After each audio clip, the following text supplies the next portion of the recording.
Chapter 1. The morning of the 23rd of October began with a thick, suffocating blanket of yellow London fog that pressed against the windows of 221B Baker Street as if it were a physical entity trying to force its way inside.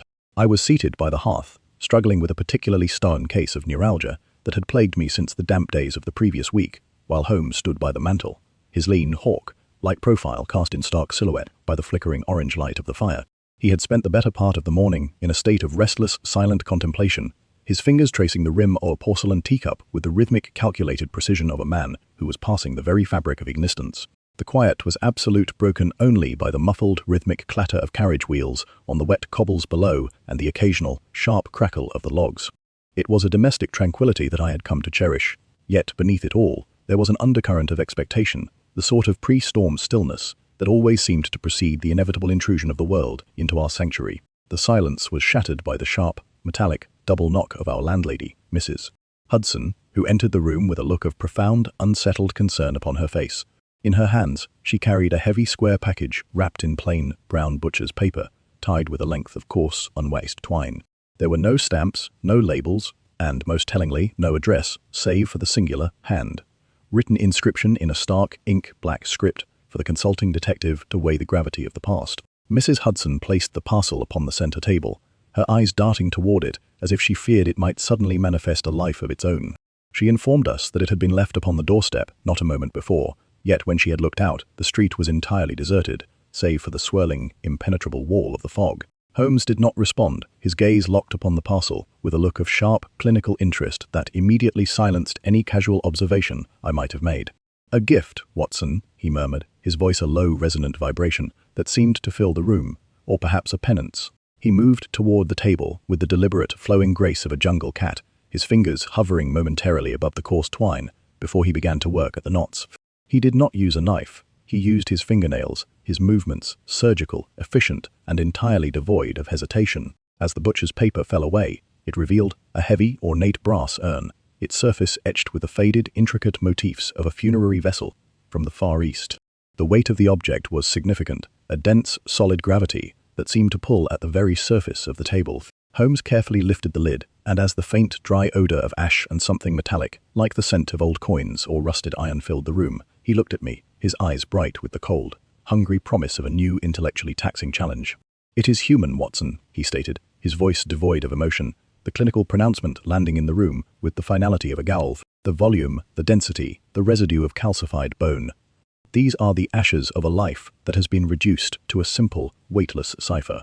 He reached into the urn with a pair of delicate silver tweezers, withdrawing a small, charred scrap of fabric that had been hidden amidst the dust. It was a fragment of high-quality silk, a deep, midnight blue, with the faint residual scent of lavender and the unmistakable metallic tang, our chemical mordant. A fragment of a gown, perhaps, or a handkerchief, preserved by the very fire that claimed the wearer. The question is not simply whose ashes these are, but why they were delivered to Baker Street, and what ghost is currently attempting to make their presence known through the silent, indifferent agency of a funerary vessel. I felt a cold, deep, and abiding dread, the realization that we were not merely the recipients of a grim, eccentric gesture, but were being summoned to investigate a tragedy that had clearly sought to remain hidden in the dark, forgotten corners of the city. Holmes turned back to the mantel, his eyes scanning the room as if he were seeking a pattern that only he could discern. He informed me that the urn was of a craftsmanship that suggested an aristocratic provenance, yet the ashes themselves were a chaotic, disorganized mass, lacking the reverent, orderly structure of a traditional cremation. We were dealing with a crime of desperation, a life extinguished in a fire that was as much a burial as it was a destruction. As the fog continued to press against the glass, turning the room into an island in a sea of grey, I knew that the mystery of the ash was the first, ominous note in a far more dangerous, dissonant melody. The game was afoot, the stakes were personal, and the truth, as always, was waiting just beneath the surface of the mundane, ready to be unearthed by the singular, uncompromising brilliance of the man currently turning his collar against the chill, his eyes already fixed upon the next, inevitable step in his grand logical design. Chapter 2. Holmes's scrutiny of the brass urn was a masterclass in controlled, analytical intensity, his eyes darting across the etched motifs, with a fervor that suggested he was deciphering a coded language, rather than mere decoration. He placed the fragment of midnight blue silk under his microscope, the lens capturing the microscopic fibers and the faint, lingering trace of a chemical mordant that hinted at an expensive, bespoke dye. I watched him in the dim light of the study, noting the way his hands, usually steady and precise, trembled ever so slightly, with the suppressed energy of a man who had identified a significant structural flaw in the reality he had been presented with. He turned away from the microscope, his face set in a look of grim, focused resolve. He informed me that the chemical signature of the mordant was exclusive to a specific high-end mill in the north of England, a facility that had been shuttered for nearly a decade following a series of unexplained, fatal accidents. To find this specific dye on a piece of fabric within the ashes suggested a timeline of events that stood in direct logical opposition to the implied age of the funerary vessel itself. The discrepancy was, as Holmes observed, a glaring intentional contradiction, a breadcrumb trail laid by a mind that understood the necessity of weaving a convincing, if fundamentally flawed, narrative of antiquity. He walked to the window, the fog outside, having turned to a dense, oppressive charcoal, and began to pace the floor with the measured, rhythmic stride of an animal in its cage. He surmised that the urn was a prop, an elaborate artistic vessel designed to evoke a sense of reverence and finality, while the contents were the product of a much more modern, violent, and recent act of destruction. It was not a cremation, it was a disposal. He asked me to consider the possibility that the ashes were not the focus of the mystery, but the proof of a crime that was currently being orchestrated elsewhere. If the sender intended for us to believe the ashes were ancient, they had miscalculated by leaving behind a clue that spoke of the industrial present. He told me that we were meant to be diverted by the urn, to be led into a search for an aristocratic, forgotten history, while the perpetrator moved to obscure the truth of the actual living crime. I felt a surge of unease, the weight of the brass urn now feeling less like a tribute to the dead, and more like a tactical heavy weapon in the hands of an unseen enemy. I questioned whether the sender might be the victim themselves, or perhaps a witness, attempting to communicate the tragedy from beyond the reach of the police. Holmes dismissed this with a sharp, dismissive wave of his hand, his eyes returning to the urn with a look of cold, calculating appraisal. He noted that the delivery of the package to Baker Street was a direct personal challenge, a sign that the culprit was not only aware of his methods, but was actively inviting him to play a role in their own twisted games. We were being recruited into the narrative, our presence in the study, a variable that had been accounted for, anticipated, and exploited. It was a realization that sent a shudder through my bones. We were not merely investigators. We were pawns on a board that had been arranged with a chilling, premeditated precision. He instructed me to visit the archives of the Central Registry Office to trace the ownership of the midnight blue silk, emphasizing the need for absolute total discretion. We had to move beneath the radar, to act as if we were following the breadcrumbs, while Holmes simultaneously worked to identify the source of the urn's distributions. He believed that the craftsmanship, while ostensibly ancient, would have been recorded by a specialist, high-end antique dealer, somewhere in the labyrinthine, wealthy corridors of Mayfair. He began to organize his own notes, his movements sharp and efficient, his mind already weaving together the threads of motive, identity, and mechanical opportunity. As I prepared to leave, the city outside was beginning to stir with the evening, the distant, muffled sound of the street life appearing to be a world away from the cold, clinical reality of the mystery we were currently inhabiting. I felt a sense of profound, abiding responsibility, the awareness that the ashes were not just dust, but the remaining silent witness to a crime that had yet to reach its conclusion. As I walked out into the damp, chilling night, the fog swirling around the gas lamps like a living, breathing entity, I felt the sharp, piercing intensity of the task ahead. The urn, the ashes, the midnight blue silk, each was a detail that pointed toward a truth far more complex and dangerous than a simple accidental death. I reached the registry office just as the clerks were preparing to shutter the doors, the atmosphere within the building a stark, grey contrast to the bustling, life-filled streets of London. I managed to secure the records with a bit of persistent, well-placed inquiry, the information I gathered serving as a cold, definitive verification of Holmes's initial brilliant hypothesis. The silk was indeed from the Northern Mill, and it had been purchased within the last 3 months by a private, anonymous account tied to a series of high-level, governmental properties in the heart of the city. The connection was undeniable, the trail of the ashes leading not to an ancient, forgotten grave, but to the very corridors of power that dictated the current, volatile course of the empire. I returned to Baker Street, the weight of the revelation pressing against my heart, knowing that the morning would bring us face to face with a truth that had been waiting for a long, dangerous time to finally be unmasked, regardless of the cost. Good night to our listeners of Baker Street Enigma. The city is vast, the shadows are long, and the truth is always waiting for someone with the courage to walk through the door. Stay sharp, stay vigilant, and remember that when the world seems most incomprehensible, the truth is merely the next inevitable step in the long, meticulous process of deduction. Chapter 3. The registry office's data had acted as a catalyst, pulling the investigation from the realm of the theoretical into the cold, sharp light of a political reality that was as dangerous as it was immediate. I found Holmes still at the desk, the room now darkened, save for the concentrated white pool of light from his lamp. He did not look up as I entered, but the sudden, rigid posture he adopted was enough to convey his awareness of my return. I placed the documents detailing the silk's purchase on the table, and for several minutes, the only sound was the rustle of the parchment and the low, steady ticking of the clock. Holmes traced the address on the final document, his finger lingering on the location. A private residence in the heart of the government district, a stone's throw from the halls of power. He told me that the purchase was not merely a procurement, it was a signature. The midnight blue silk was not a garment worn for fashion, but for a formal, state-sanctioned ceremony that occurred only once every few years, an event held in the deepest, most restricted chambers of the administration. He turned his chair toward me, his face a mask of cold, analytical focus. He explained that the ashes in the urn were not the result of a crime of passion or a spontaneous act of violence, but were the physical evidence of a ritualistic, institutional purge. The victim, whose identity remained a haunting, silent variable in our equation, had been an individual of significant status, someone whose existence had become an intolerable, structural liability. The urn had been sent to us not as a plea for help, but as a warning, a demonstration of the absolute unchecked power that these individuals wielded over the lives of those they deemed redundant.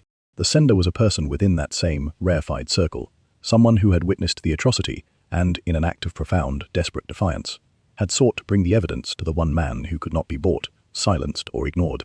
Holmes's ability to weave the fragmented evidence of the silk, the urn, and the registry records into this terrifying, cohesive narrative was a testament to his singular, uncompromising brilliance. We spent the remaining hours of the night in a state of tense, quiet preparation. The realization that we were not merely chasing a killer, but were challenging a shadow, organization that operated with the implicit, protected consent of the state, had fundamentally shifted the gravity of our mission. Holmes began to pack his kit, his movements sharp, efficient, and entirely devoid of wasted effort. He insisted that I arm myself with my service revolver, a pragmatic, sobering reminder of the physical peril that we were now, by design, walking into. We were no longer seeking the truth in the abstract. We were actively seeking the point of confrontation, where the secrets of the powerful would be forced into the light. He believed that the residence we had identified was the site of the original ritualistic destruction, and that the evidence of the perpetrator's identity, and perhaps the reason for the purge itself, remained within the confines of that house, hidden from the public eye. As the pre-dawn light began to bruise the sky, we stepped out into the damp, chilling streets of London. The city was a ghostscape, the fog having returned with a vengeance, wrapping the buildings in a shroud that made the familiar known world feel suddenly, impossibly alien. We moved toward the government district with the silent, practiced caution of men who understood that every shadow, every sound, and every passing carriage could be a trap laid by an adversary that occupied the highest, most protected levels of society. The house was a large, imposing structure of dark, soot-stained brick, its windows blind and impenetrable. Holmes approached the perimeter with the agility of a shadow, his eyes scanning the architecture for any sign of a weakness in the security. He identified a service entrance that had been poorly maintained, the lock a simple, outdated mechanism that yielded to his touch with a soft, metallic click. Inside, the air was stagnant, heavy with the smell of old dust, floor wax, and the faint residual scent of the same sharp chemical mordant we had discovered on the silk. The house was not a home, it was a museum of sterile, formal power, the hallways lined with the portraits of men who had long ago traded their humanity for the cold, unyielding mechanics of the state. We moved through the space with the absolute focused intensity of predators, our presence an anomaly in a building that had been designed for the maintenance of order, not the intrusion of the truth. Holmes led the way to the study, a grand wood-paneled chamber that served as the heart of the residence, and as we entered, he pointed to the center of the room, where a large stone fireplace stood empty, its interior polished to a pristine, unnatural gleam. It was the site of the cremation, the mechanical heart of the ritualistic purge, the place where a human life had been reduced to the silent, weightless ashes that were currently sitting on our table at Bayer Street. I felt a surge of adrenaline, the realization that we were standing in the very eye of the storm, and as Holmes turned to examine the fireplace for the hidden, microscopic evidence of the perpetrator's presence, I knew that the morning would bring us face to face with a truth that had been waiting for a long, dangerous time to finally be unmasked, regardless of the cost. Good night to our listeners of Baker Street Enigma. The city is vast, the shadows are long, and the truth is always waiting for someone with the courage to walk through the door. Stay sharp, stay vigilant, and remember that when the world seems most incomprehensible, the truth is merely the next, inevitable step in the long, meticulous process of deduction. Chapter 4. The fireplace was not merely a vessel for the hearth. It was a sophisticated mechanical instrument of disposal, its chimney flue fitted with a secondary high-intensity furnace that could reach temperatures far exceeding those of a standard coal-fed flame. Holmes leaned into the aperture, his magnifying lens catching the dim light of the morning, and pointed out the faint, barely perceptible discoloration of the masonry, a sign of the chemical accelerants used to ensure the total, rapid combustion of organic material. I stood back, the magnitude of the cold, calculated efficiency of the act pressing down upon me like a physical weight. We were not looking at a crime of passion, but an exercise in total systematic erasure. Holmes used his probe to reach deep into the ash pan, pulling out a small metallic object that had somehow survived the incinerator's intense, searing heat. It was a fragment of the seal, the official personalized signet ring of a high-ranking member of the diplomatic corps, its face melted but the crest, a stylized falcon, still discernible in the gleaming hardened gold. The ring provided the final, shattering proof of the victim's identity and the official, state-sanctioned nature of the purging process. Holmes held the signet in his palm, his expression one of profound grim recognition as he connected the crest to the man who had been the primary, silent architect of the administration's most secretive, offshore negotiations. He told me that the ring was the key, for it represented the reach of a network that was currently engaged in the illicit, illegal sale of classified state intelligence to private, international interests. The victim had been on the verge of exposing this betrayal, and the purge was the result of a panicked, violent reaction from those who occupied the highest, most protected positions within the government. The house was not just a residence, it was a hub, a center of communication where the signals of the state were being systematically, treasonously subverted.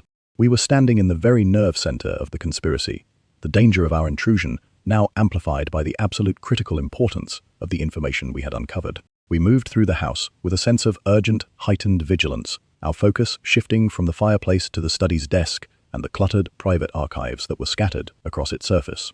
Holmes, his mind already moving with the sharp predictive precision that defined our shared collaborative existence, began to isolate the documents that contained the evidence of the traitorous communications. It was a process of rapid, intensive triage, his eyes darting across the correspondence with a speed that defied the standard, linear methods of investigation. I stood guard by the door, the sound of the house's creaking floorboards and the distant, muffled pulse of the city outside serving as a constant, rhythmic reminder of our vulnerability. We were intruders in a domain of absolute, sovereign authority, and our discovery had placed us in the direct, unblinking focus of an organization that possessed the means to eliminate us without a whisper. Holmes handed me a small, leather-bound notebook, its pages filled with the cryptic coded coordinates of the vessel that had been receiving the intelligence, the realization that we were currently in possession of the smoking gun of a national scandal finally crystallizing in my mind. As we exited the house, the fog had begun to lift, the morning light revealing the austere, stone-faced architecture of the government district in a way that felt entirely indifferent to the gravity of our discovery. We moved toward the hansom cab we had left waiting in the nearby alley, our steps quick and purposeful, our presence as invisible as we could possibly make it. The city was beginning its daily industrial grind, the bustle of the streets providing the perfect anonymous cover we required to vanish back into the heart of London. Holmes remained silent, his gaze fixed on the road ahead, his posture taut and alert. He instructed the driver to head not toward Baker Street, but toward the central headquarters of the Scotland Yard Investigative Unit, where he knew he could rely on the discreet, reliable intervention of an officer who remained fundamentally untouched by the systemic corruption of the ministry. We were going to the one place where the truth could no longer be contained, where the evidence of the ring, the ledger, and the signet would force the hand of the authorities. I felt a surge of adrenaline, the familiar, bracing anticipation of an investigation that would test the very limits of our combined resources. We had navigated the complexities of the cremation ritual and the betrayal of the diplomatic corps, and through it all, the singular, unwavering focus of his mind had been our guide. The journey to the yard felt like a slow, deliberate march into the center of a storm, the city passing by in a blur of grey, indifferent motion. I realized then that the case of the human ashes was not just a successful investigation, but a reminder of the fragility of the structures we build to protect our secrets. Every seal, every ring, and every government name was a construct that could be undermined by the simple, relentless pressure of the truth. As we pulled up to the yard, the imposing stone walls of the headquarters rising before us, I knew that the morning would bring us face to face with a truth that had been waiting for a long, dangerous time to finally be unmasked, regardless of the cost. Good night to our listeners of Baker Street Enigma. The world remains a complicated, often dangerous place, but tonight the truth has been served, the corruption unmasked, and the order of things has been, for the moment, restored. Stay sharp, stay vigilant, and remember that when the world seems most incomprehensible, the truth is merely the next, inevitable step in the long, meticulous process of deduction. Chapter 5. The confrontation at Scotland Yard was conducted with the silent, suffocating discretion that only the highest levels of the investigative hierarchy could provide. We were ushered into a private, windowless room, the air thick with the scent of pipe tobacco, and the weary, underlying tension of a department that was finally realizing the scope of its own internal compromise. Inspector Lestrade, a man whose professional skepticism had long been tempered by a grudging, deep-seated respect for Holmes's methods, awaited us with an expression of guarded anticipation. Holmes placed the signet ring, the silk fragment, and the leather-bound notebook upon the central table, his movements deliberate and unhurried. He did not provide a preamble or an apology. He simply laid out the evidence, his voice a steady, cold instrument of facts that cut through the room's pressurized silence. Lestrade examined the items, his face a mask of escalating realization, his eyes lingering on the crest of the falcon with a look of profound, dazed dismay. He knew, as clearly as we did, that the evidence before him implicated some of the most influential, untouchable men in the government, and the implications of such an accusation were, in that moment, a source of paralyzing national gravity. Lestrade questioned the authenticity of the ledger, his voice hesitant. Yet the weight of the signet ring provided an undeniable physical anchor that he could not ignore. Holmes, his presence a singular, stabilizing point of clarity, explained the mechanism of the disposal, describing the high-temperature incinerator in the residence with a level of detail that left no room for doubt. He outlined the logical progression of the conspiracy, from the initial, systemic purge of the dissenters to the final, treasonous sale of intelligence to foreign powers, with the clinical, unsparing brilliance that had become the hallmark of our shared collaborative existence. It was a narrative of betrayal that was not just a crime, but an existential threat to the integrity of the state itself.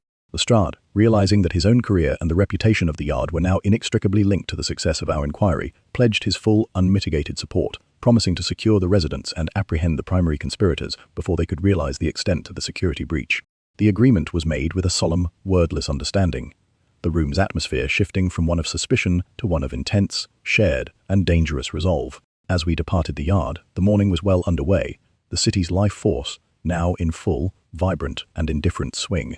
The streets were crowded with the purposeful, rhythmic chaos of the workday, a stark, jarring contrast to the cold, clinical reality of the conspiracy we had just laid bare. Holmes remained silent, his gaze fixed on the bustling, oblivious world ahead, his posture taut and alert. I felt a surge of profound, enduring relief, the realization that we had effectively transferred the burden of the state's protection into the hands of those who could act upon it, while simultaneously ensuring that the truth of the incinerated witness would finally be recognized and honored. The case of the human ashes was, in its essence, a process of reclamation, the restoration of a life that had been systematically erased by the powerful, brought back into the light by the simple, unwavering application of logical truth. We were the silent, watchful sentinels of that light. For now, the job was done. We returned to Baker Street, the familiar, comforting silhouette of our lodgings appearing like a safe harbor after a long, treacherous voyage. The study was exactly as we had left it, the lingering, warm glow of the hearth fire, providing a sense of immediate, overwhelming normalcy. Holmes moved to his chair, his movements finally beginning to betray the immense physical exhaustion of the investigation. He poured a glass of sherry, his hands steady, his gaze settling into the fire's shifting, mesmerizing dance. He remarked, with a faint, wry smile, that the city is a magnificent, flawed machine, and that our role is not to perfect it, but to ensure that the cogs of justice continue to turn in the face of the corruption that seeks to grind them to a halt. It was a philosophy of necessary quiet intervention, a recognition that the truth is rarely a clean or satisfying conclusion, but a vital, often uncomfortable reality that must be acknowledged for the world to continue its slow, forward-moving progress. I sat in the armchair across from him, the weight of the investigation finally slipping from my shoulders, the silence of the room now a source of deep, abiding peace rather than an expectant, pre-storm tension. We had moved from the ashes of a forgotten witness to the halls of the government, and through it all, the singular, unwavering focus of his mind had been our guide. I felt a profound, enduring gratitude for the life we had shared in all its complexity and danger, and as I watched him close his eyes in a moment of rare, earned rest, I knew that tomorrow would bring a new unfolding mystery. But for today, the ledger was closed. Good night to our listeners of Baker Street Enigma. The world remains a complicated, often dangerous place, but tonight the truth has been served, the corruption unmasked, and the order of things has been, for the moment, restored. Stay sharp, stay vigilant, and remember that when the world seems most incomprehensible, the truth is merely the next, inevitable, step in the long, meticulous process of deductions. The city will awaken tomorrow to a new set of complications, a new weave of secrets, and a new unfolding series of events. But for now, the books are closed, and the fire is fading. Chapter 6. The aftermath of the Yard's swift intervention was a study in the controlled chaos of administrative collapse. Within 48 hours, the residents in the government district had been placed under a shroud of total official silence, and the primary conspirators, a cabal of high-level bureaucrats who had operated under the guise of patriotic duty, were quietly transferred to secure, undisclosed holding facilities. The public remained blissfully, mercifully unaware of how close the state had come to a catastrophic breach of its own internal integrities. Holmes, however, treated the entire affair with the detached analytical indifference of a man who had already moved on to the next, more intellectually demanding variable. He spent his days in the sitting room, meticulously referencing the naval intelligence records he had recovered with the astronomical charts from the observatory case, searching for any lingering logical inconsistencies that might suggest the existence of a broader, deeper, or more resilient shadow network. He was, as always, the silent, watchful axis upon which our world turned, his mind operating in a register that made the mundane affairs of the government feel like the peripheral, noisy static of a grander, more complex design. I found myself increasingly reflective as the initial adrenaline-fueled tension of the case began to dissipate. The human ashes, the midnight blue silk, and the falcon-crested signet ring had become, in my mind, the tokens of a singular, harrowing journey into the darker, more corrupted heart of the imperial structure. It was not merely the violence of the cremation that had left its mark upon me, but the sheer cold-blooded efficiency with which the state had attempted to excise the very individuals who had sought to uphold its founding honest principles. I observed Holmes from the comfort of my own chair, watching as he adjusted his notes, the flicker of the gaslight playing across his sharp, contemplative features. He seemed, in this quiet, introspective moment, to be entirely at peace with the reality of the work we performed. His satisfaction derived not from the applause of the authorities or the public, but from the singular, internal accomplishment of having restored a measure of logical order to a world that was consistently, aggressively trending toward the chaotic. Our conversation during these evenings was infrequent, a series of brief, profound exchanges that served to emphasize the deep, enduring connection between our shared, collaborative existence.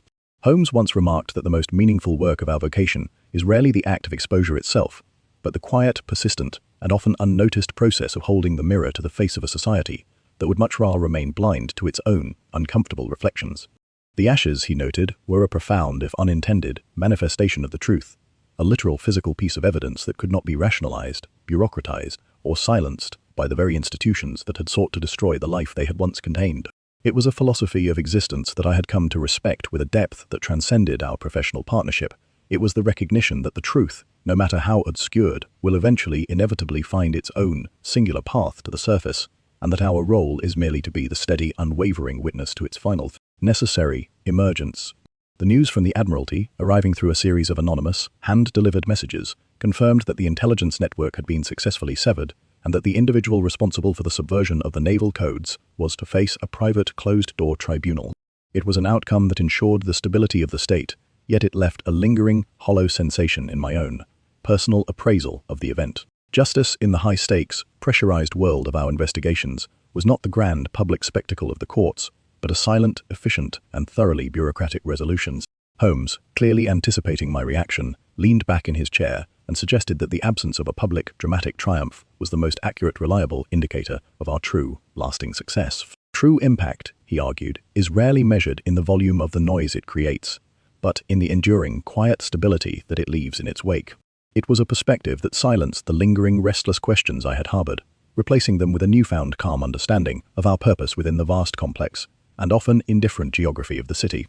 We spent the final, concluding hours of the evening in the soft, tranquil silence of the sitting room, the fire having dwindled to a series of glowing, pulsating embers that mirrored the fading, settling tension of the house. The case of the human ashes was, in every meaningful sense, a concluded chapter, a singular, profound inquiry that had left its imprint upon the architecture of our own, shared and evolving history. I looked at my friend, the consulting detective who had become the silent, watchful axis upon which our world turned, and felt a profound, enduring gratitude for the life we had shared in all its complexity, danger, and quiet intellectual reward. As I moved to extinguish the final, flickering lamp, Holmes looked up, a faint, knowing smile playing on his lips, as if he were already anticipating the next inevitable and unfolding knock at our doors. The ledger of the city was vast, the opportunities for investigation infinite, and the truth, as always, was waiting just beneath the surface of the mundane. Good night to our listeners of Baker Street Enigma. The cycle continues. The city breathes, and in the heart of London, the truth will always have its champion, waiting for the shadows to move and the questions to be asked. Stay diligent, Keep your focus sharp, and always remember that when the world seems most incomprehensible, the truth is merely the next, inevitable step in the long, meticulous process of deduction. The city will awaken tomorrow to a new set of complications, a new weave of secrets, and a new, unfolding series of events. But for now, the books are closed, and the fire is fading. Chapter 7. The sudden, sharp rap upon our door, just as the dawn was breaking, was not the rhythmic, anticipated knock of a postman, but the frantic, uneven striking of a hand possessed by a singular, overwhelming desperation. I rose from my chair, the lingering fatigue of our previous investigations still heavy in my bones, and pulled the door open to reveal a young woman whose face was pale, drawn, and etched with the unmistakable, jagged lines of profound, recent trauma. She stumbled into our sitting room, her eyes darting about the space with a manic intensity that immediately drew Holmes's undivided, clinical focus. She was the sister, she explained, of the very individual whose signet ring we had recovered from the fireplace, a man whose disappearance had been officially, bureaucratically dismissed as a diplomatic post assignment in a remote, dangerous territory. She did not believe the reports, for she had received a letter, written in her brother's own, distinct and unmistakable hand, delivered not by the state, but by a nameless street-level courier who had vanished into the morning fog before she could even offer a question. Holmes invited her to sit, his movements gentle, almost paternal, as he poured her a glass of water, his eyes meanwhile locked upon the letter she clutched like a lifeline. The missive was a brief, frantic, and chillingly precise document that contained the coordinates of a secluded, forgotten property in the Kentish countryside, a location that, according to the official records, did not exist. As he scanned the lines of ink, his expression shifted from the detached, analytical focus of the investigator to a look of sharp, immediate, and potentially lethal intent. He informed the woman that her brother had not been reassigned. He was, by every logical deduction of the evidence, being held in an underground clandestine facility used for the interrogation and permanent neutralization of high-level state liabilities. The revelation hit the room with the force of a physical blow, the air suddenly feeling thin and charged with the static of an impending, unavoidable collision. The conspiracy, which we had believed to be dismantled, was merely a smaller, isolated portion of a much larger, more resilient shadow operation that extended into the very heart of the rural, secluded landscape of the nation. We spent the better part of the morning in a state of intense, feverish preparation, our minds already shifting toward the tactical, multi-layered variables of the rescues. Holmes explained that the property, if it were anything like the urban incinerator we had uncovered, would be a fortress of deception, hidden behind the facade of a crumbling, abandoned estate that the local authorities would have no reason to visit. He tasked me with securing a set of portable, high-powered lock-picking tools and a pair of long-range, tactical field glasses, while he turned his attention to the logistical, geographical mapping of the Kentish region. He possessed a terrifying, singular capacity to strip away the distractions of the world and focus the entirety of his brilliance upon a single existential problem. In this case, the rescue of a man who was, for all intents and purposes, a ghost. The sister, seeing the clarity of his purpose, seemed to find a measure of fragile, needed resolve, her initial frantic agitation slowly giving way to a quiet, determined commitment to the missions. As the day began to bleed into the golden, hazy light of the afternoon, we set out toward the countryside in a hired, inconspicuous carriage, the bustling city streets slowly giving way to the rolling, verdant, and deceptively peaceful landscape of the English hills. The journey was a period of calculated silence, the only sound, the rhythmic, steady clop of the horses' hooves, and the low, muffled wind that whipped past the window.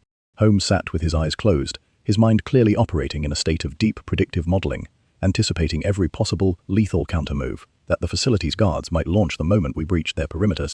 He told me that the rescue would require not just tactical precision, but an absolute, unwavering commitment to the element of surprise, as we were entering a territory where the standard, legal protections of the citizen held no sway. The darkness of the evening was approaching, the landscape beginning to take on the long, distorted shadows of the night, a transformation that felt both threatening and, in our current, singular purpose, deeply, fundamentally necessary. We reached the edge of the Kentish property just as the final light of the sun dipped below the horizon, the estate a sprawling, derelict, and menacing structure that loomed against the darkening sky, like a tomb. It was the perfect hidden location for the exercise of state-sanctioned violence, a place where the cries of the vanished would be swallowed by the wind and the history of the land itself. We exited the carriage, the grass damp and heavy under our boots, our presence as silent and intrusive as a blade in the night. Holmes signaled for us to halt, his eyes scanning the horizon for the telltale, flickering pulse of a guard's lantern, his posture the epitome of the predatory, watchful focus he brought to every singular moment of his work. We were the silent, watchful sentinels of the truth, standing at the threshold of a nightmare that the world had sought to keep buried, waiting for the shadows to move and the questions to be asked.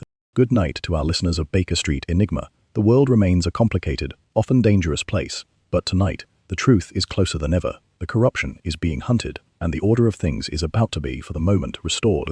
Stay sharp, stay vigilant, and remember that when the world seems most incomprehensible, the truth is merely the next, inevitable step in the long, meticulous process of deductions. The estate lies ahead, the shadows are closing in, and the truth is waiting, somewhere in the cold, dark silence of the facility, to be finally rightfully claimed.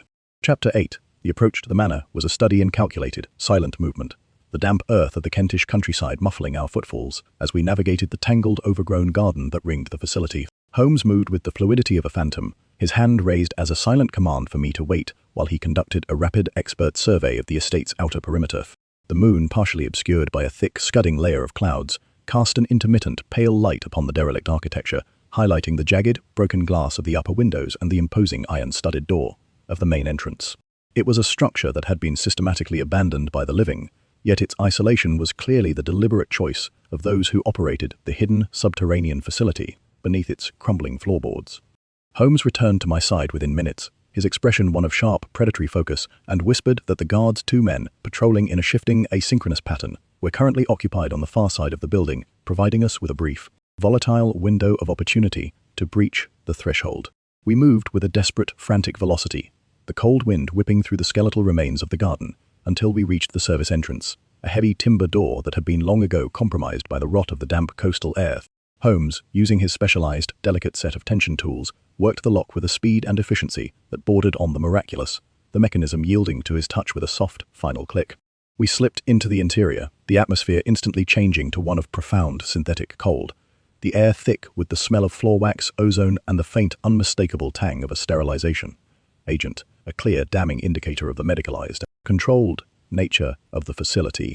We navigated the narrow, echoing hallway, the darkness ahead punctuated only by the occasional, rhythmic pulse of a dim electric bulb, located deep within the bowels of the building. The architecture of the manor was a deceptive, misleading mask, for beneath the familiar 19th-century stonework lay a modern, cold-blooded machine designed for the total, systematic eradication of human identity. As we descended the stairs toward the lower levels, the faint, metallic clang of a closing door echoed through the structure, a sound that forced us to press ourselves against the damp, stone walls and hold our breath until the silence returned. Holmes signaled for me to remain in the shadow of a storage alcove while he crept forward, his eyes fixed on a heavy steel, plated door that appeared to lead into the heart of the detention area. I felt a surge of adrenaline, the familiar, bracing anticipation of an investigation that would require the utmost physical dedication of our remaining resources. The weight of the revolver in my hand, a grounding, reassuring presence. We were inches away from the truth, standing at the precipice of a revelation that would confirm the survival of the diplomat and the scale of the state's clandestine, murderous operations.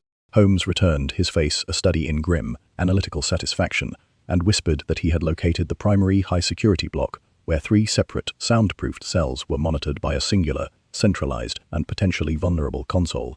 The tactical situation was far from ideal, yet the opportunity to execute a surprise rescue was rapidly diminishing, as the patrol's shift was clearly nearing its, and our final decisive conclusion.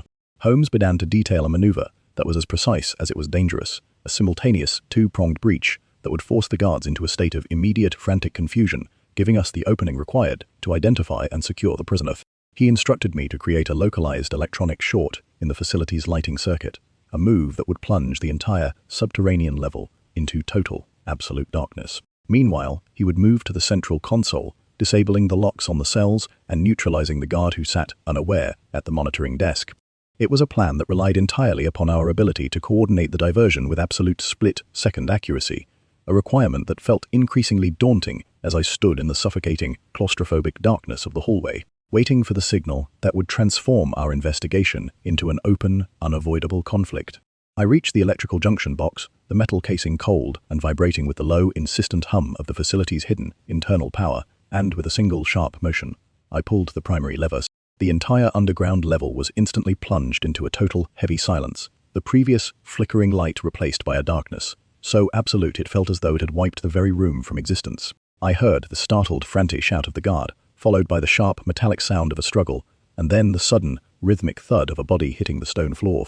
I moved through the darkness with a desperate, frantic velocity, my eyes fixed on the flickering, secondary luminescence of the open cell doors, while in the distance, I caught the brief, blurred image of Holmes moving with the silent feline agility of a shadow along the facility's central command desk.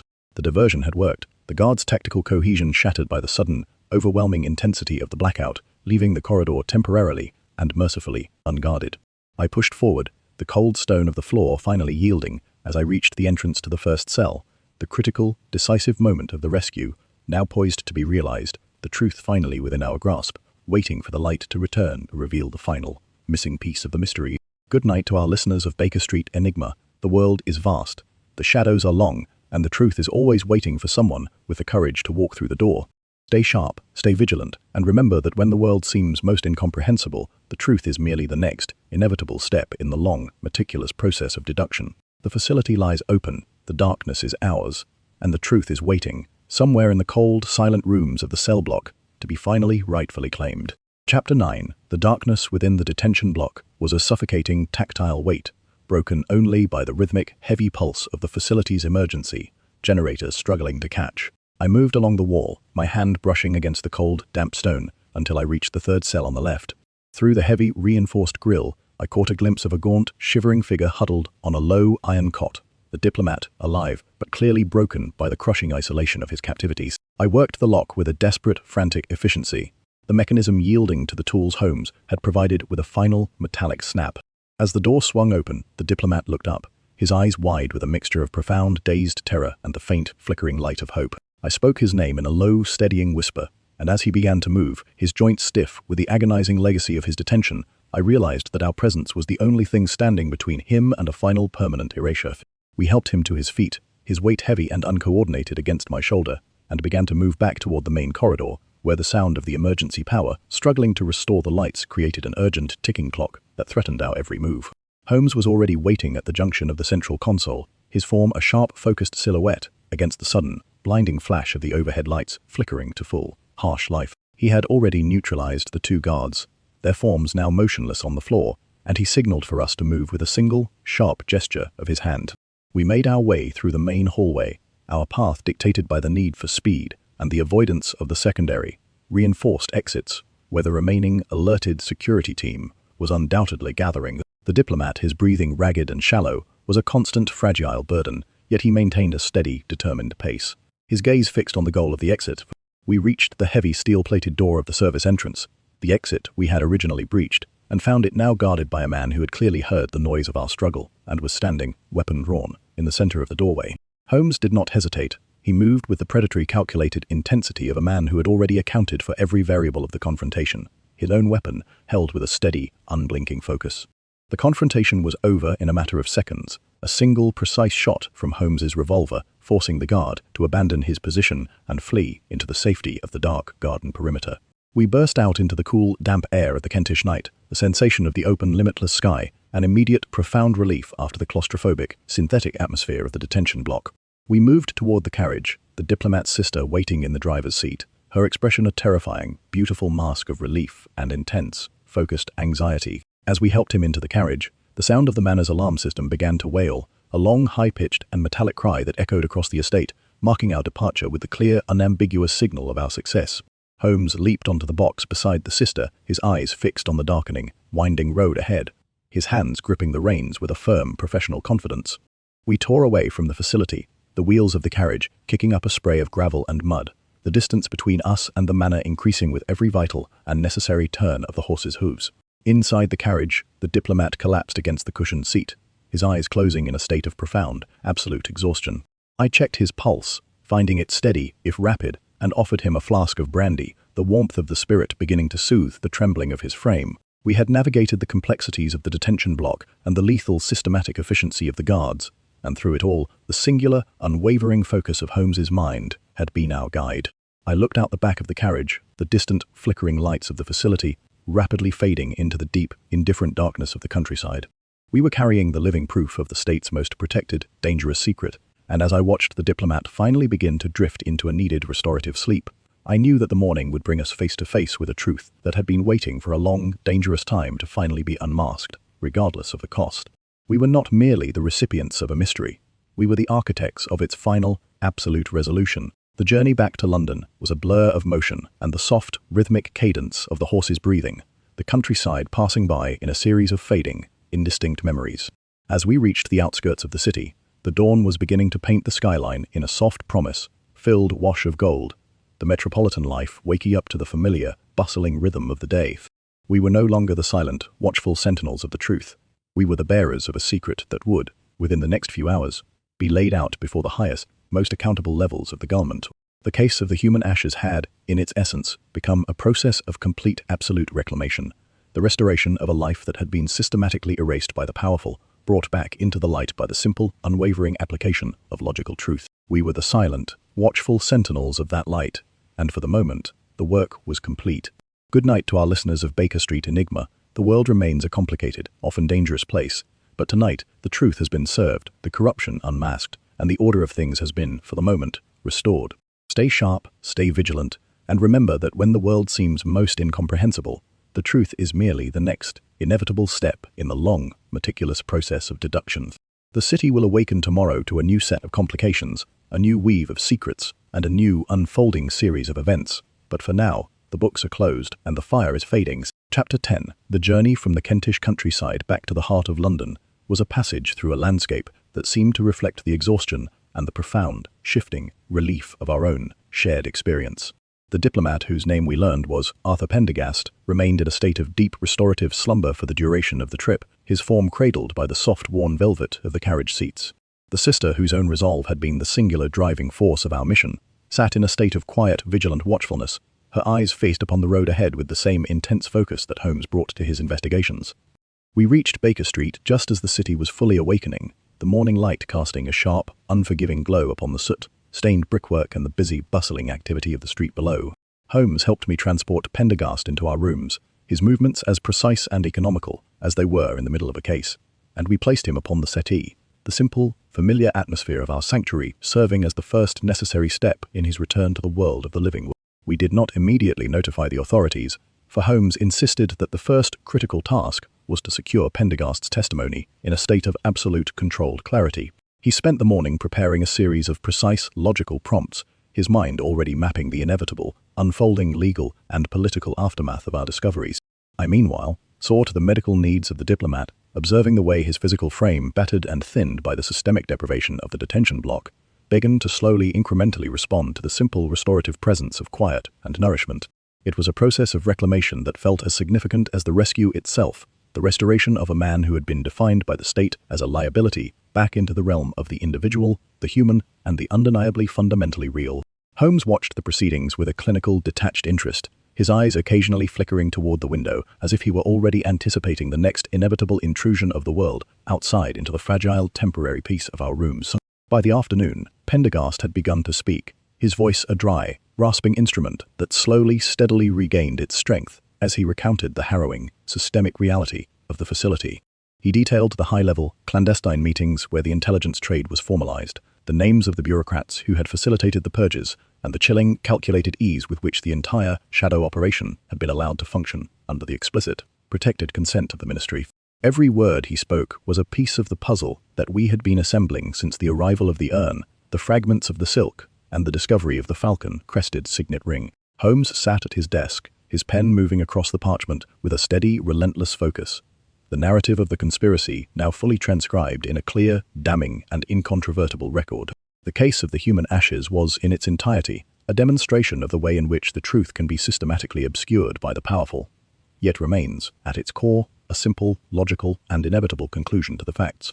We sent the testimony to the one reliable contact we had established at the yard, along with a note that the time for secrecy had reached its, and the government's, definitive forced end. The response was immediate, a series of urgent, coded messages indicating that the arrests had already begun, the bureaucratic house of cards finally collapsing under the weight of the evidence we had provided.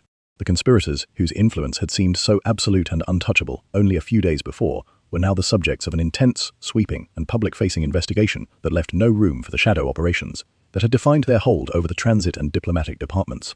We remained in our rooms, the silence of the afternoon providing a sharp, necessary contrast to the rapidly unfolding political reality occurring outside. The case was effectively concluded, the truth had been served, and the state had been forced, through the sheer, uncompromising force of our logical inquiry, to confront the corruption that had festered within its heart. As the evening approached, the sky outside our window began to turn a deep, resonant violet, the city lights beginning to flicker into life one by one. I looked at Holmes, who had set his pen aside and was now staring out at the street, his expression a study in quiet, analytical satisfaction. He noted, with a faint, wry smile, that the city is a magnificent, flawed machine and that our role is not to perfect it, but to ensure that the cogs of justice continue to turn in the face of the corruption that seeks to grind them to a halt. It was a philosophy of necessary, quiet intervention, a recognition that the truth is rarely a clean or satisfying conclusion, but a vital, often uncomfortable reality that must be acknowledged for the world to continue its slow, forward-moving progress. I sat in the armchair across from him, the weight of the investigation finally slipping from my shoulders, the silence of the room, now a source of deep, abiding peace rather than an expectant pre-storm tension. We had moved from the ashes of a forgotten witness to the final, necessary resolution, and through it all, the singular, unwavering focus of his mind had been our guide. Good night to our listeners of Baker Street Enigma. The world remains a complicated, often dangerous place, but tonight the truth has been served, the corruption unmasked, and the order of things has been, for the moment, restored. Stay sharp, stay vigilant, and remember that when the world seems most incomprehensible, the truth is merely the next, inevitable step in the long, meticulous process of deduction. The city will awaken tomorrow to a new set of complications, a new weave of secrets, and a new, unfolding series of events. But for now, the books are closed, and the fire is fading. Chapter 11. The quiet that descended upon Baker Street, following the conclusion of the Pendergast investigation, was not the stillness of a finished endeavor, but the meditative hush that followed the clearing of a great moral fog. I watched from my corner as Holmes occupied himself with a renewed, restless energy, his sitting room, once again, transformed into a laboratory of deduction. He was no longer tracing the threads of a singular conspiracy, but was instead cataloguing the systemic patterns of the entire affair, noting how the corruption of the Transit Ministry and the brutality of the Kentish facility were but two symptoms of a larger, systemic malaise. He moved through the space with the deliberate, calm efficiency of a man who had successfully partitioned his experience and was now free to return to the pure intellectual pursuit of his next, as yet unseen mystery. I sat by the window, watching the rain, a persistent grey drizzle, transform the city into a blurred, impressionistic landscape. It was a day for reflection, a day to process the sheer, staggering scale of the conspiracy we had been forced to confront, and to appreciate the singular, uncompromising nature of the man who had been our guide through the industrial underworld and the rural silence of the state's hidden prisons. Holmes did not speak for several hours, his focus absolute, his pen scratching against the parchment in a steady, monotonous drone. It was only when the evening gaslight began to flicker in the street that he finally pushed his papers aside and allowed himself a brief, rare moment of relaxation. He poured himself a glass of sherry, his movements slow and measured. He looked toward the fireplace, his eyes reflective and uncharacteristically soft. He observed that the case of the human ashes was not merely a matter of tracking a criminal, but of navigating the systemic rot that could infect even the most robust and essential institutions of the state. The railway, he argued, was intended to be the great democratic conduit of progress, yet it had been subverted by the very individuals tasked with its protection. It was a classic demonstration of the corruption that occurs when the mechanisms of power are allowed to operate in the absence of transparency and the absolute, unblinking light of public accountability. I asked him if he believed that the Admiralty's involvement would lead to a genuine, lasting transformation of the Transit Ministry, or if the case would simply be buried and forgotten in the vast, labyrinthine archives of the government. Holmes allowed a small, wry smile to touch his lips, his gaze passing back to the fire. He remarked that the truth, once uncovered, possesses a persistent, radioactive quality that makes it difficult to entirely suppress. Whether the Admiralty acted with total transparency or chose to manage the fallout with the characteristic, state-sanctioned discretion of their office, the existence of the evidence we provided had fundamentally altered the reality of the conspirators. They could no longer operate with the absolute unquestioned impunity they had enjoyed for so long, and that, in and of itself, was a victory of the most significant logical order. He was a realist, a man who understood that the world is a complex, often imperfect machine, yet he remained fundamentally committed to the belief that the application of pure, objective reason could, and must, continue to hold the shadow operators to account. We were interrupted by the arrival of the evening post, which contained a cryptic, unsigned note that had been left at our door. It was a brief, simple message, a single hand-drawn symbol that Holmes recognized instantly as the mark of a specific clandestine group of informants he had cultivated in the docks of the East End. He read the note once, his expression sharpening into a look of focused, immediate intent. He did not explain the content, but his reaction was a clear, unmistakable signal that our period of enforced domesticity was coming to a premature end. He stood and began to organize his coat and hat, his eyes already fixed on the next, looming possibility of his work. I did not ask for clarification, for I knew the nature of our lives, that no matter how far we traveled or how intricate the mystery, we would always be pulled back into the relentless, forward-moving trajectory of his investigation. We were once again the silent, watchful sentinels of the truth, waiting for the shadows to move and the questions to be asked. As we climbed into a hansom cab, the city outside once again beckoned with the promise of the unknown. The rain had ceased, leaving behind a cold, damp stillness that felt almost expectant, as if the city itself were holding its breath, awaiting our next logical intervention. The case of the human ashes was already beginning to fade in his memory, relegated to the same meticulous index files as the many other intricate mysteries we had encountered. He was a man who lived in the present, a man whose existence was defined by the singular, unyielding focus he brought to the immediate, unfolding problem. I watched his profile, the sharp, intelligent features etched in the flickering light of the passing gas lamps, and felt a profound, enduring sense of duty to the work we shared. We had navigated the complexities of the industrial underworld and the corruption of the state, and through it all, the singular, unwavering focus of his mind had been our guide. As we reached the dark, labyrinthine maze of the East End docks, the smell of brine and tar filling the air, I knew that whatever we were about to enter, it would be met by the same singular, uncompromising focus that defined our lives. Good night, Baker Street Enigma listeners. The world remains a complicated, often dangerous place, but tonight the truth has been served, the corruption unmasked, and the order of things has been, for the moment, restored. Stay sharp, stay vigilant, and remember that when the world seems most incomprehensible, the truth is merely the next inevitable step in the long, meticulous process of deduction. The city will awaken tomorrow to a new set of complications, a new weave of secrets, and a new, unfolding series of events. But for now, the books are closed, and the fire is fading. Chapter 12. The final resolution of our inquiry took place not in the grand halls of Westminster, nor in the desolate silence of the Kentish detention block, but in the cluttered, intimate sanctuary of our own sitting room at Baker Street. The atmosphere was charged with a strange, lingering anticipation as we awaited the arrival of the one man who could finally, definitively, and publicly authenticate the evidence we had accumulated. Inspector Lestrade arrived just as the clock struck midnight, his face etched with a mix of exhaustion and the heavy, grim satisfaction of a man who had successfully navigated the most treacherous assignment of his career. He brought with him the final, sealed decree from the Home Office, a document that formally recognized the existence of the shadow operation we had exposed and mandated a complete sweeping purge of every official involved. The conspiracy was, in its essence, officially defunct, yet the shadow of the human ashes remained, a silent, pervasive reminder of the cost of the corruption that had so nearly succeeded in silencing the voice of the state's conscience. Holmes took the document, his fingers tracing the official, embossed wax seal with a clinical, detached interest before he set it aside with an air of complete final indifference.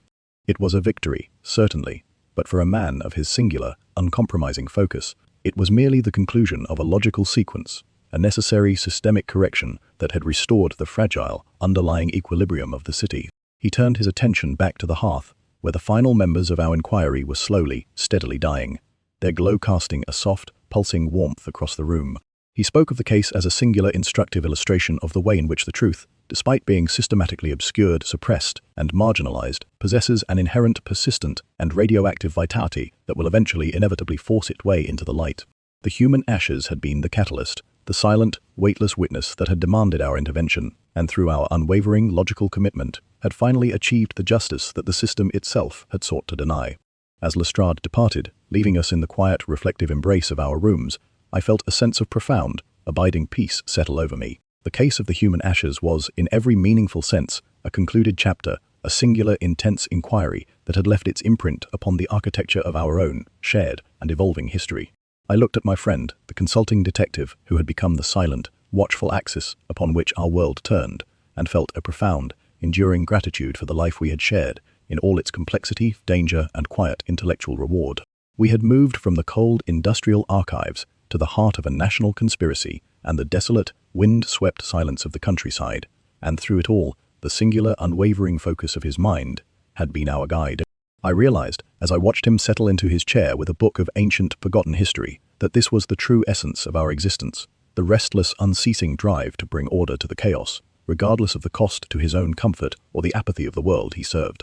The night outside was deep and still, the city having finally retreated into the quiet, restorative slumber that only the darkest hours could provide. The case was formally filed, the documentation archived, and the potential scandal relegated to the ephemeral history of the daily journals. I found myself contemplating the nature of the truth we had uncovered, recognizing that it was not just a record of a crime, but a testament to the resilience of the human spirit in the face of absolute state-sanctioned erasure. The diplomat Pendergast was now in the care of his sister, a man who would, in time, return to the world with the burden of his experience transformed into a powerful, quiet testimony. The conspiracy was gone, the shadow operators were in custody, and the order of things had been, for the moment, restored. It was a conclusion that satisfied the logical demands of the case, yet it left behind a lingering, profound sense of the precarious nature of the reality we inhabited. As the final, lingering embers cast their last flickering shadows against the mahogany walls, I knew that the morning would bring a new unfolding mystery. But today, the ledger was closed. Good night to our listeners of Baker Street Enigma. The world remains a complicated, often dangerous place. But tonight, the truth has been served, the corruption unmasked, and the order of things has been, for the moment, restored. Stay sharp, stay vigilant, and remember that when the world seems most incomprehensible, the truth is merely the next, inevitable step in the long, meticulous process of deduction. The city will awaken tomorrow to a new set of complications, a new weave of secrets, and a new unfolding series of events. But for now, the books are closed and the fire is fading. We have seen how the echoes of a political obsession could manifest in the 19th century, and how a meticulous, logical inquiry could eventually expose the scope of the conspiracy. It was the quintessential mystery of our vocation, the realization that the past is never truly dead, but merely waiting for someone to ask the right, inconvenient questions. May your dreams be clear, may your inquiries be logical, and may you always have the courage to look beneath the surface.